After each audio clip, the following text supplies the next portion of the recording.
Au centre de l'Holocauste et du génocide de Johannesburg, une exposition permanente commémore les 6 millions de Juifs exterminés pendant la Shoah. Une mémoire de l'atrocité des camps de concentration et d'extermination, toujours essentielle à préserver 8 décennies plus tard. C'est très important de se souvenir d'événements comme l'Holocauste afin de ne pas répéter les mêmes erreurs. Je ne pense pas que l'histoire se répète toujours de la même façon, mais elle est traversée d'échos, d'incidents et d'événements en des lieux où la discrimination et la haine de l'autre peuvent conduire à des atrocités de masse.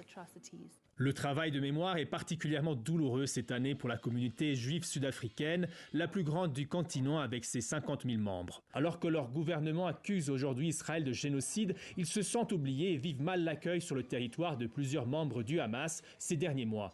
Courtney est la petite fille d'un rescapé de la Shoah.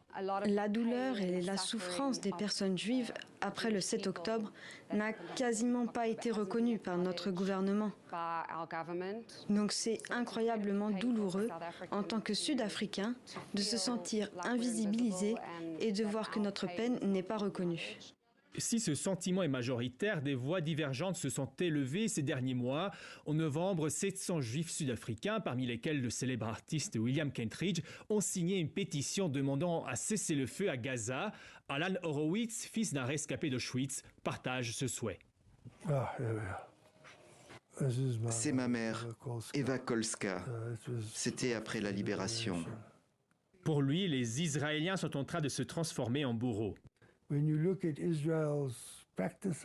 Quand on observe les pratiques d'Israël et les justifications qu'il donne à ces pratiques, il y a des similitudes effrayantes avec ce qui s'est passé en Allemagne. L'expiation est nécessaire.